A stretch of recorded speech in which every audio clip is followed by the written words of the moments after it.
You may recall that last season we were invited down to South Carolina to get the lowdown on Honda's all-new small displacement sports machine, and we were mightily impressed. At first glance, you may think that the CBR 250R is a punched-out version of its baby bro, the CBR 125R, a popular runner that's been around since 2008. However, to dismiss the new 250 as just a bigger 125 would be a big mistake.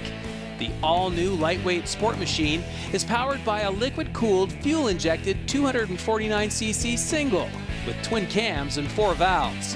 The bigger CBR also sports a 37mm fork, mounted up with a 296 single disc brake up front, and there's also optional ABS. And the wheels, well, there's just no comparison. Then there's the gorgeous VFR 1200 inspired bodywork. The whole package looks good standing still, but after Honda threw me the keys, I have to say the riding experience completely took me by surprise. But to be perfectly honest, our riding time down in Charleston at the press launch was limited. So when we got back to Canada, we invited a regular contributor and current CBR 125 owner Dave Fox to come down to the county and sample the new 250 firsthand. And here's what he had to say after a weekend in the saddle. So Dave, I thought you would be the perfect person to try this bike given you are a CBR 125R owner. So what did you think when you saw the two side by side? Dave, your show cost me a lot of money.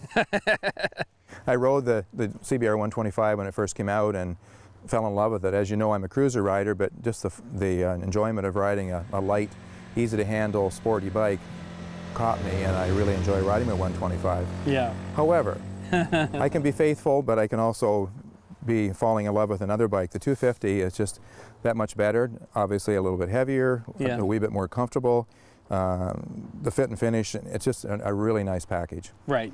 So obviously, you're used to the 125. This is a 250. What did you think of the engine? It's got lots of get up and go, especially in the low end. You had no trouble keeping up with the other bikes we were riding with today on the highway. Mm-hmm. With that, you would think with a small motor there'd be a lot of rev to it, but they've got counterbalancer built in somehow that the vibration is absent.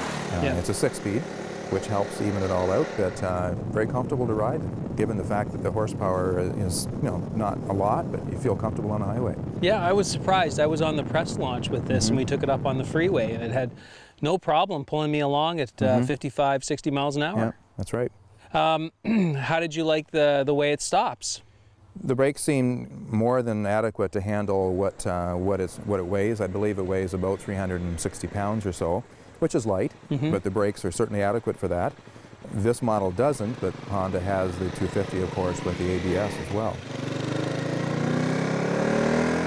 For me, I think the biggest difference of this bike in all, besides the power of the engine, are those tires. Like when we talk about the way it handles, it really does feel just a little more planted through the corners. Would you agree? I agree. And my first choice in bikes is often based on the appearance of the bike. And I like the look of the 125, the fact that it looks like a sport bike. But as soon as you get within a few meters of the bike, the tires on the 125 are the dead giveaway that, oh, this is a pretty small bike. Right. But this tire does have a little more meat to it. Yeah. Now, what did you think of the cockpit? Because obviously when you make the jump up, you get this really nice looking tack and a little bit more sort of in the bells and whistles category, right? That's what the part amazed me, how Honda's able to deliver the quality that they have here for the money and, again, for the size. We're talking about a pretty small motorcycle. And yet, you're right, they have the analog with the digital. There's a clock. You've got a fuel gauge. So this bike has most any feature that you would need in a basic motorcycle.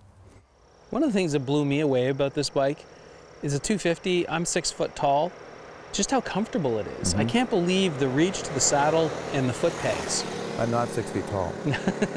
And I still found it comfortable. If Yeah. that tells, I guess that helps the viewers know that it's comfortable no matter what size you are. And it is amazing how they are able, with such a small frame bike, to have the pegs and the handlebars configured just right. Yeah. I don't find it a lot different than the 125. It's for me, it's good as well, but this one is very comfortable. Probably just a little bit more upright in this one than in the 125. Right. Just a little bit. What did you think of the bike's fit and finish? I mean, clearly Honda must have a budget in mind in order to make the bike affordable. Is there anything budget about it? Really, I don't think so. That's, again, going back to my earlier comment about the cockpit. I think the whole package looks like it's worth more than you have to pay. I don't want Honda to put the price up necessarily, but the fit and finish, just the way everything's configured, the quality of things, the lights, the mirrors, the paint job, I think it's very well done. So who are we going to tell to go out and buy this bike? Anyone that wants to have some fun.